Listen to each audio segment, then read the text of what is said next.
सबसे पहले तो मैं ये कहूँगा कि जो मंच कोकोनट थिएटर ने प्रोवाइड किया है और जिस पर इतने सारे रंगकर्मी एक ही प्लेटफॉर्म पर आकर थिएटर के बारे में, कला के बारे में, एक्टिंग के बारे में बातचीत करते हैं, तो मैं कोकोनट थिएटर को बहुत बहुत अभिनंदन करता हूँ।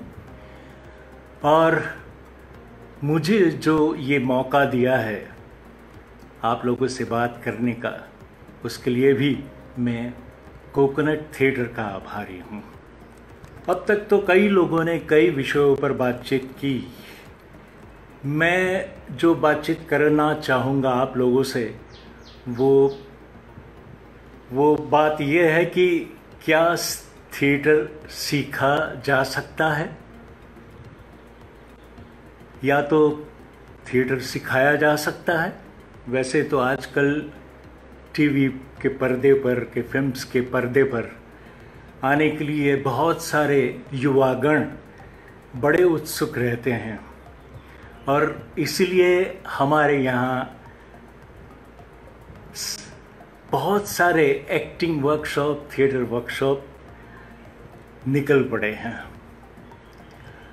आज देश की और दुनिया की जो हालत है उसमें भी हम ऑनलाइन पर भी बहुत सारी थिएटर की बातचीत करते रहते हैं।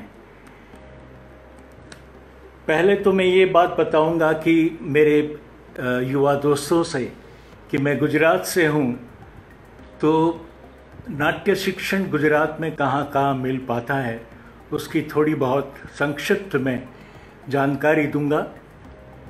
बड़ौदा में यानी कि वडोदरा MS यूनिवर्सिटी में परफॉर्मिंग आर्ट्स फैकल्टी है जहाँ पर नाट्य विभाग भी है। कई सालों से चल रहा है ये, और वहाँ पर आप डिग्री, PhD और डिप्लोमा भी कर सकते हैं। अहमदाबाद की बात करूँ तो अहमदाबाद में पहले जो इंस्टीट्यूट थी वो थी गुजरात कॉलेज। गुजरात कॉलेज में आप डिग्री हासिल कर सकते हैं। गुजरात यूनिवर्सिटी में भी आप परफॉर्मिंग आर्ट के नेजे तले नाट्य विभाग चल रहा है, या तो कह सकते हैं उपासना, उस नाम से परफॉर्मिंग आर्ट आप सीख सकते हैं। वहाँ पर नाट्य विभाग है, वहाँ डिग्री भी हासिल कर सकते हैं और मास्टर्स भी कर सकते हैं। इसके अलावा JG कॉलेज करके सेल्फ फाइनेंस कॉलेज है जहाँ पर आप नाटक की तालीम ले सकते हैं या नाटक का शिक्षण ले सकते हैं।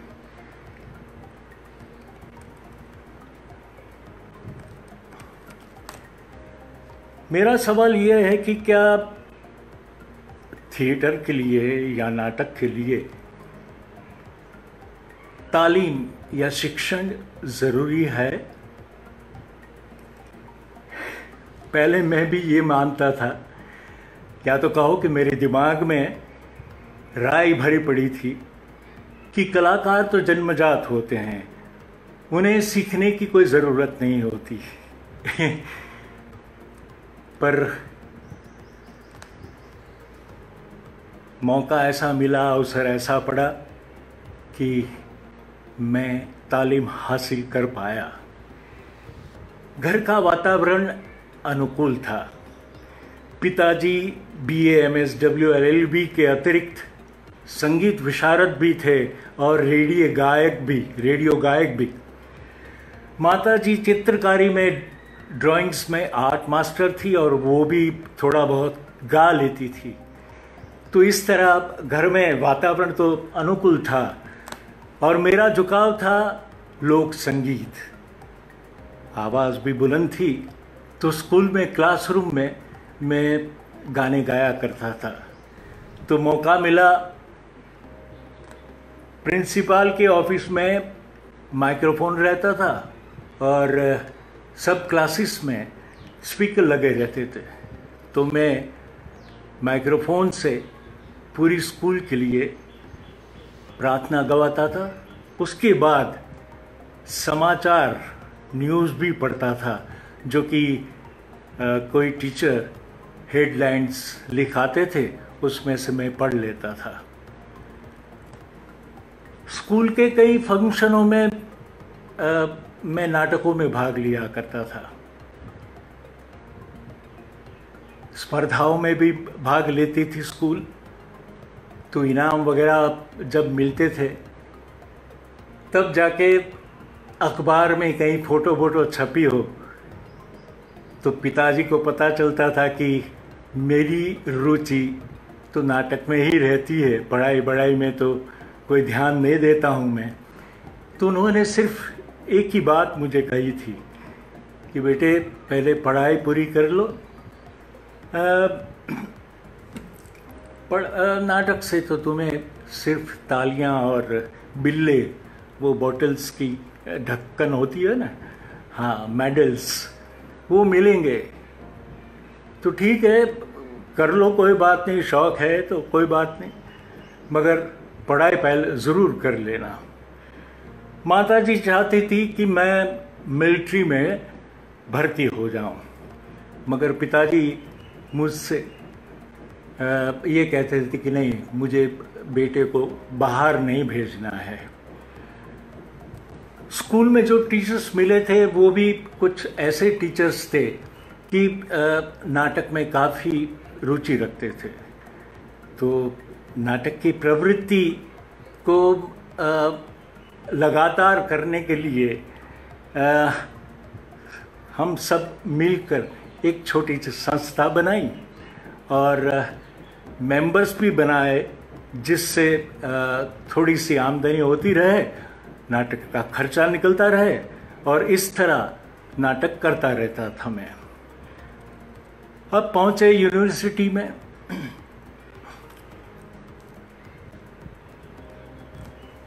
पढ़ाई में यानी कि इतर वांचन में मेरी कोई रुचि नहीं थी, और मैट्रिक जब पास हुए तो गणित में मुझे अच्छे मार्क्स मिले थे, तो सोचा कि चलो बीकॉम ज्वाइन कर लेते हैं। वैसे भी हमारे मध्यम वर्गीय जो साइकोलॉजी है कुटुंब की, परिवार की, वो ये है कि बेटा ग्रेजुएट तो होना ही चाहिए, तो इसलिए बीकॉम ज्वाइन कर लिया। पर वहाँ पर भी दोस्त ऐसे मिले कि जो संगीत में, नाटक में रुचि रखते थे।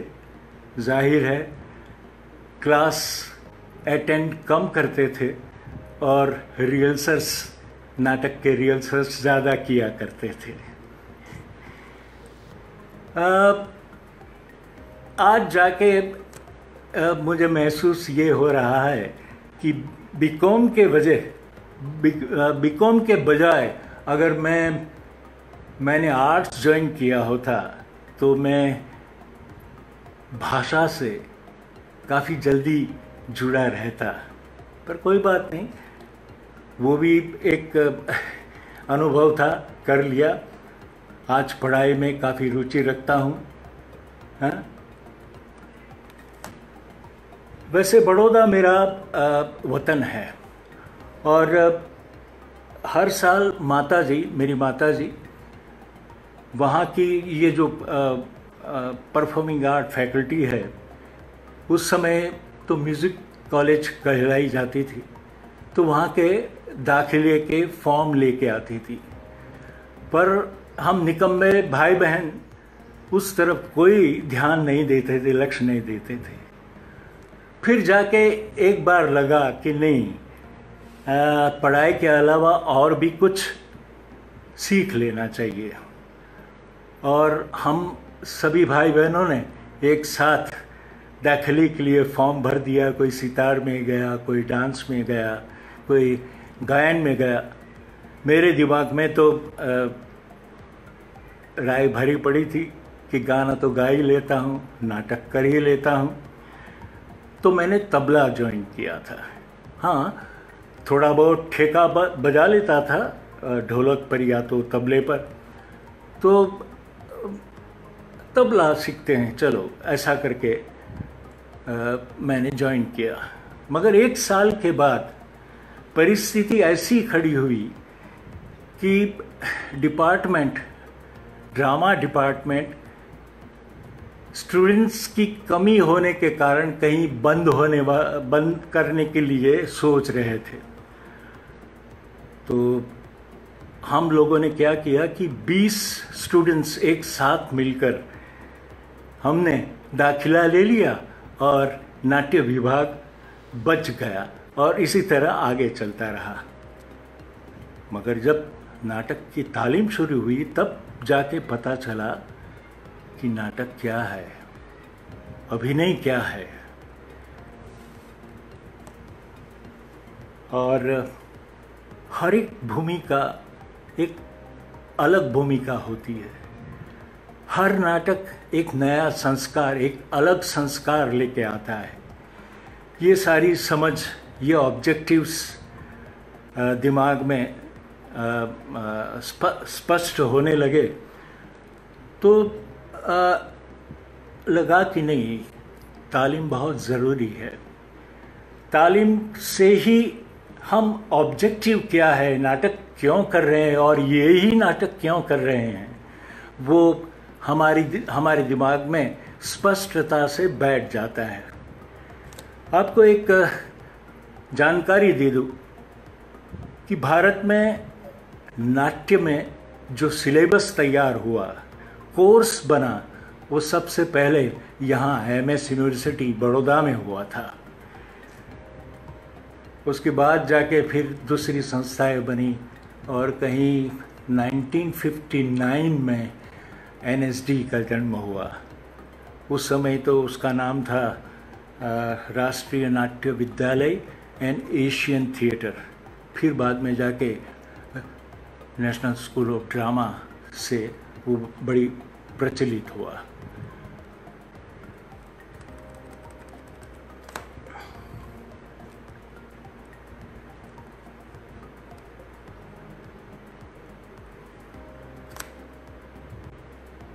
तालीम अगर आप नहीं लेते हैं तो हो सकता है आपकी अंदरूनी जो सूझबूझ है, इंट्यूशन जो कहते हैं, उससे आप नाटक में काम करते रहते हैं और हो सकता है कि उसी के कारण आप अपने आप को रिपीट करते रहते हैं।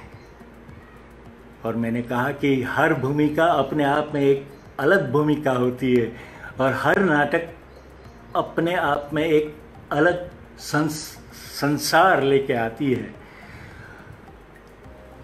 आवाज़ की तालीम, शरीर को सज्ज रखने की तालीम, जिस तरह एक गायक या वादक बरसों से साधना करके अपनी कला को निखारता रहता है, उसी तरह अपने पर काम करते रहना पड़ता है। अभिनेता को उच्चारण, शुद्ध उच्चारण पर भी काम करना पड़ता है, भाषा पर काम करना पड़ता है। और यहाँ नाट्य विभाग में बड़ौदा में मुझे जो पहले गुरु मिले वो थे श्री यशवंत केड़कर। ये डिप्लोमा के दौरान मुझे भवाई सीखने का मौका मिला। भवाई गुजरात का लोक नाट्य है और उसका इतिहास तकरीबन 500 साल से भी पुराना है। कहा जाता है कि असाई ठाकर ने भवाई को स्वरूप दिया। भवाई के स्वरूप में गाना है, अभिनय है, नृत्य है। आपको ताज्जुब होगा कि भवाई का जो कलाकार था वो कलाकार वर्सेटाइल कलाकार था, मेकअप भी खुद कर लेता था, किसी भी वाद्य को बैठकर बजा लेता था। जब अपनी भूमिका ख़त्म कर ली तो जाके वाद्य वृंद में बैठ जाएगा और कुछ ना कुछ वो बजाता रहेगा। भवाई के स्वरूप में जो इंस्ट्रूमेंट वाद्य इस्तेमाल होते हैं उसमें एक तो तबला, हारमोनियम, कांसी जोड़ा यानी सिम्बल्स, मंजीरे, और भवाई की जो पहचान है वो भुंगल से होती है। भुंगल एक पतली सी तांबे की नली होती है और हमेशा पैर में होती है। जोड़ी में एक नर और एक मादा, और ये वाद्य ऐसा है जिससे आपको सुर भी मिलता रहता है और ताल भी मिलता रहता है। पात्र कोई भी प्रवेश करेगा भवाई में तो अपने नृत्य से, अपने गाने से, अपनी बॉडी मूवमेंट से वो प्रदर्शित करेगा कि वो किस प्रकार का पात्र है। भवाई को भवाई वेश कहा जाता है। एपिसोड यानी जिस पात्र का वस्त्र आपने धारण किया है, संक्षिप्त में कहता हूं मैं कि जो वस्त्र धारण किया है उसी के नाम का वेश होता है। जैसे कि गणपति नो वेश, गणपति का वेश, माता जी का वेश, ब्राह्मण का वेश, जूठन का वेश, झंडा झूलन का वेश, ऐसे वगैरह वगैरह इस तरह के वेश होते हैं।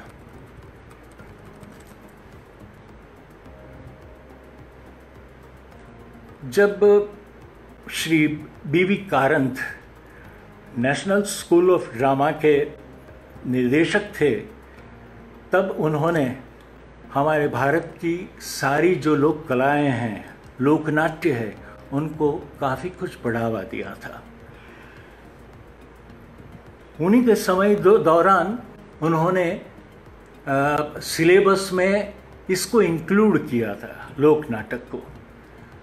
और सेकेंड ईयर में जब स्टूडेंट्स आता है तो पूरी बैच को अलग अलग प्रांतों में हर साल भेजते हैं, महीने डेढ़ महीने के लिए, और वहाँ का जो लोक नाट्य है उसका अभ्यास करवाते हैं और उसी में एक प्रोडक्शन, उस लोक नाट्य का प्रोडक्शन मंचित किया जाता है।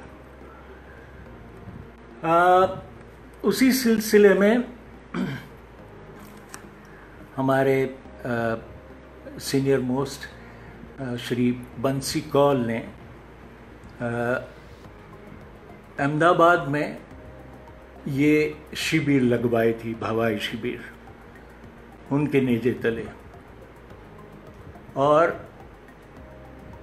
भवाई फेस्टिवल भी करवाया था। अलग अलग गांव से मंडलियों को बुलाई गई थी और अलग अलग वेश प्रस्तुत किए गए थे। और विद्यार्थियों के साथ बंसी कौल साहब ने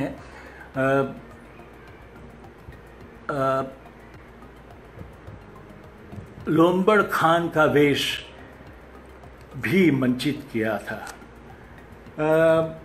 उसके बाद कई सालों के बाद मेरे जो सीनियर, एनएसडी के सीनियर और अहमदाबाद के जाने माने निर्देशक भरत दवे, उनके अंडर में स्कूल ने विद्यार्थियों को अहमदाबाद भेजा था और टॉल्स्टॉय की कहानी गिलोटिन की गुत्थी का मंचन किया गया था। पिछले साल 2019 में फिर एक मौका आया और एक डेढ़ महीने के लिए सेकेंड ईयर के स्टूडेंट्स अहमदाबाद में आए और उन लोगों के साथ मैंने भवाई शिविर करके झवेरचंद मेघाणी की कहानी उस पर से नया वेश लिखवाया, पांचानो वेश। उसको मंचित किया और उसके शोज दिल्ली में भी करवाए। कहा जाता है कि भवाई वैसे तो अभी इट्स एन डेड आर्ट, मृतप्राय। अब कोई भवाई के कलाकार रहे नहीं हैं। पूरी हमारी इकोनॉमिक व्यवस्था बदल चुकी है। भवाई के कलाकार पीढ़ी दर पीढ़ी इस परंपरा को आगे बढ़ाते थे। वो दूसरे ऑक्यूपेशंस में जाना पड़ा उन लोगों को, तो जाहिर है भवाई तकरीबन अब मृतप्राय है। तो फिर भी उसके जो एलिमेंट्स हैं भवाई के, बड़े पावरफुल एलिमेंट्स हैं। तो इस एलिमेंट्स को लेकर भवाई को ज़िंदा रखने के लिए बहुत तो कोशिश नहीं हुई है। तकरीबन कह सकते हैं, उंगली पर गिना सकते हैं कि बहुत कम नाटक भवाई के एलिमेंट्स लेकर लिखे गए। उसमें रसिकलाल परिख ने मैना गुर्जरी, जो वैसे मैना गुर्जरी पारंपरिक वेश भी था, मगर उनको लेकर ये भवाई के एलिमेंट्स लेकर उन्होंने नया मैना गुर्जरी लिखा और वो जयशंकर सुंदरी उन्होंने उसको निर्देशित किया था और बड़ी सफलता से उसको प्रस्तुत किया था। उसके बाद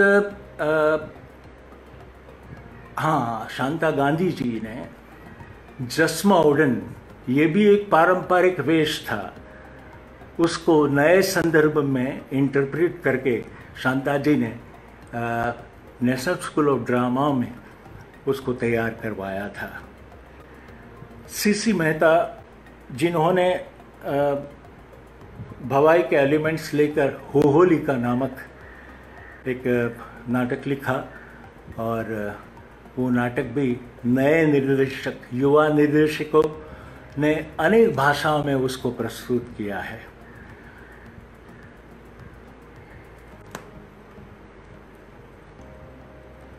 मुझे लगता है कि भवाई वेश के बारे में या तो भवाई के बारे में इतना जो कुछ संक्षिप्त में आपको कहा उतना काफ़ी है। तो बात आगे बढ़ाते हैं। एक तरफ मैंने बीकॉम किया, साथ साथ में वडोदरा में ड्रामा डिप्लोमा भी किया। अब उसके बाद क्या करूं, ये सवाल तंग कर रहा था। तो जो मेरे करीबी दोस्त थे दीपक बावस्कर और आशिष देसाई, उन्होंने कहा कि बड़ौदा से बाहर निकलो और बाहर जाके कुछ ऐसी जगह पर तालीम पाओ जिससे तुम प्रोग्रेस कर पाओ। मुझे एनएसडी के बारे में मालूम नहीं था उस समय, तो मैंने एनएसडी में अप्लाई किया और आजकल तो वैसे एनएसडी में दाखिला पाना बड़ा कठिन हो गया है, मगर उस ज़माने में जैसे मैंने कहा कि मैं भी एनएसडी के बारे में नहीं जानता था, पर अच्छा हुआ कि मैं एनएसडी जा पाया। एनएसडी जैसी संस्थाएं कुछ ऐसी होती हैं कि जो कुछ भी आप हैं, जो कुछ भी आप लेकर आए हैं, उसे वो तोड़ फोड़ देता है, नए सिरे से आपको विकसित करता है। पूरा जो कुछ भी आप लेके आए हैं उसको चकनाचूर कर देते हैं और आपको नए सिरे से वहाँ पर तालीम दी जाती है।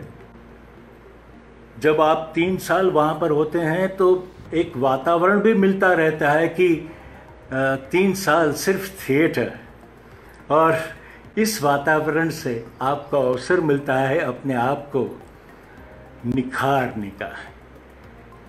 इर्द गिर्द चलती रहती सांस्कृतिक प्रवृत्तियों को देखने का मौका भी आपको मिलता रहता है। सीनियर्स के अनुभवों का भी आप लाभ उठा सकते हैं। अपनी खूबियां और अपनी कमजोरियों के बारे में आप अवगत होते रहते हैं, ताकि तुम्हें पता चले कि किस पर ज़्यादा काम करना पड़ता है, काम करना है। मेरे लिए एनएसडी की सबसे महत्वपूर्ण देन है श्री अलकाजी साहब और मेरा क्लासमेट रूममेट रघुवीर यादव। रघुवीर से गाने के अलावा मैं बहुत कुछ सीखा हूँ। जब हम स्कूल में थे तो हम दोनों स्कूल आवर्स के बाद गांधर्व महाविद्यालय में संगीत भी सीखने जाते थे, पर स्कूल का शेड्यूल्स, हमारे रिहर्सल्स शाम को भी होते थे, तो उसे हम संगीत की शिक्षा को हम कंटिन्यू नहीं कर पाए। आपको पता है, कथकली का कलाकार, केरला का जो डांस फॉर्म है कथकली, वो 12 साल तक तालीम लेने के बाद ही मंच पर प्रस्तुति कर सकता है। तो मान लीजिए कि आपको कितनी साधना, कितनी तपश्चर्या करनी पड़ती है। एनएसडी के दौरान मुझे एक दूसरे लोक नाट्य का अभ्यास करने का अवसर मिला। उत्तर प्रदेश का लोक नाट्य नौटंकी बड़ा इंटरेस्टिंग फॉर्म है। सारे पात्र गायन में संवाद करते हैं। कोई भी पात्र छोटी सी भी भूमिका हो, वो भूमिका लेके प्रवेश करेगा तो गायन में ही संवाद करेगा। नाटक था लैला मजनू, जो नौटंकी के लिखने वाले लेखक थे वो उसे मीटर्स में सारे संवाद लिखते थे और मीटर्स के नाम दिए जाते थे। उदाहरण के तौर पर दो बोला, चौबोला, बहरे तबील, और एक इंटरेस्टिंग तर्ज है, वो है तर्ज़े थिएटर। राग रागिनियों का इस्तेमाल भी होता है उसमें, खास करके माढ़, देस, पीलू, आसावरी। तो मुझे भवाई से अतिरिक्त एक नया फॉर्म पर सीखने को मिला। आपको ताज्जुब होगा कि संस्कृत नाटक की तरह नौटंकी में भी शुरू में नांदी गाई जाती है। इस तरह तालीम आपको सिखाती है कि सतत सवाल करते रहो, उसके जवाब खुद भी ढूंढते रहो, और फिर आगे क्या करना है उससे आपको नए नए रास्ते मिलते रहेंगे। किसी भी विषय पर अपने प्रतिभाव देना या उसके प्रति प्रतिक्रिया देना बहुत ज़रूरी है। जिस दिन आपने सीखना बंद किया, समझ लो उस दिन से आप, यानी कि जहां आप अटक गए कि ये तो इसी तरह हो सकता है, तो मान लो कि आप उसी दिन से ख़त्म हो गए, मर गए। तो लगातार सीखते रहो। सर्जन प्रक्रिया कुछ ऐसी प्रक्रिया है कि आपने मान लिया कि इससे आगे तो कुछ हो ही नहीं सकता, नहीं, आप वहाँ पर ख़त्म हो गए। सर्जन प्रक्रिया कुछ ऐसी है कि कुछ उसके एक आयाम नहीं है, हजारों आयाम हो सकते हैं। अब मुझे जो बात करनी है वो वो भी इतनी महत्वपूर्ण है कि किसी संजोग से आपको कोई संस्था में तालीम उपलब्ध नहीं होती तो निराश होने की ज़रूरत नहीं है। ये मानना ज़रूरी नहीं है कि इसी तरह कि कोई संस्था ही आपको शिक्षित करा सकती है या तो तालीम दे सकती है। आप अपने आप भी तालीम ले सकते हो, आगे बढ़ सकते हो, सीख सकते हो। और इस बात के तो बहुत सारे उदाहरण हैं कि सबने कोई इंस्टीट्यूट में जाकर कोई डिग्रियां ऐसा कुछ हासिल नहीं किया, फिर भी वो टॉप के आर्टिस्ट बनकर रहे हैं। मैं कोट करना चाहूँगा कि चर्चिल जैसे व्यक्ति कहते थे कि सही शिक्षण तो स्कूल कॉलेज के बाहर ही प्राप्त होता है। और दूसरे एक चिंतक थे ऑल्विन टॉफलर, वो तो कहते हैं कि डिग्री पाने वाले विद्वानों में जो गहराई, आपको जो उनकी बातों में जो एक क्या कहते हैं कि जीवन से जुड़ी हुई बातें जो गहराई से आपको मिलती है, वो डिग्री की देन नहीं है, वो जिंदगी की देन है। सो जीवन से जुड़े रहिए। सच्ची सीख जीवन ही से मिलता है। खूब पढ़ो, अपनी कल्पनाशीलता को फूलों की तरह विकसित करो और याद रहे कि कोई भी सफलता के लिए कोई शॉर्टकट नहीं होता। मेहनत करनी पड़ती है, साधना करनी पड़ती है, तपस्या करनी पड़ती है। मैं अपने युवा दोस्तों को सिर्फ यही कहना चाहूँगा कि एक प्रोफेशनल धंधादारी के बजाय पहले आप एक अच्छे आदमी, मनुष्य,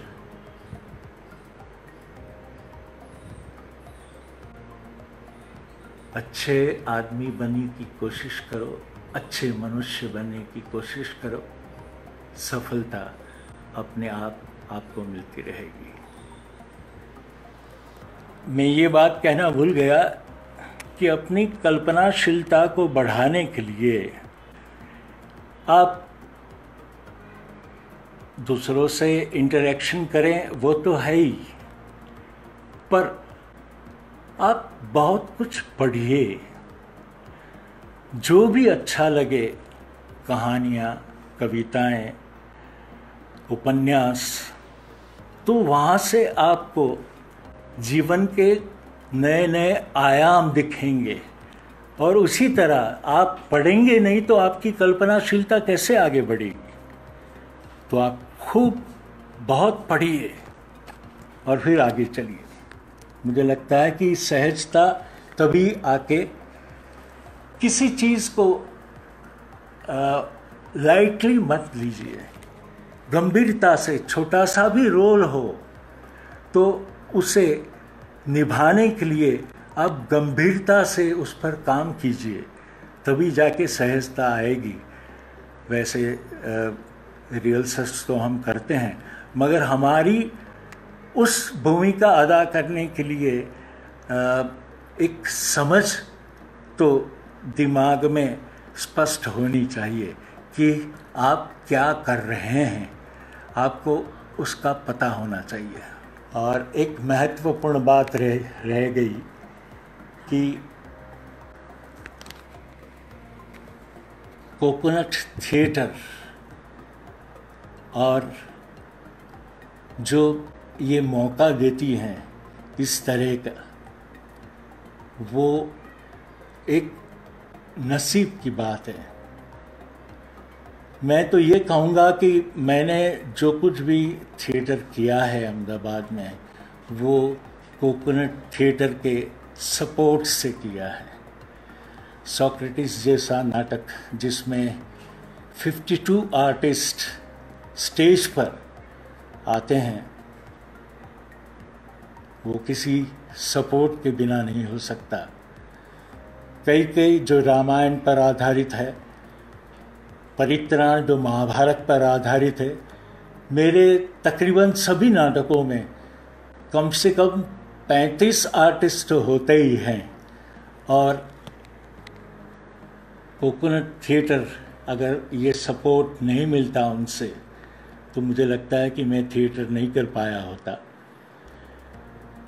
और एक बड़ी बात ये भी कर रही है कोकोनट थिएटर कि अहमदाबाद में रेयर प्लेज बाहर से मंगवाते हैं। जो दिल्ली में रहते हैं, बम्बई में रहते हैं, उनको तो बहुत कुछ देखने को मिलता है, पर अहमदाबाद जैसे शहर में और इतने बड़े तामझाम के साथ जब थिएटर आपको देखने को मिलता है, तो मुझे लगता है कि वी आर वेरी लकी कि हमें कोकोनट थिएटर मिला है। तभी जाके ये थिएटर की क्रीम चीज़ें हमें अहमदाबाद में बैठे बैठे देखने को मिल जाती है। So again thank you very much to all of you and coconut theatre also. शुभ रात्रि।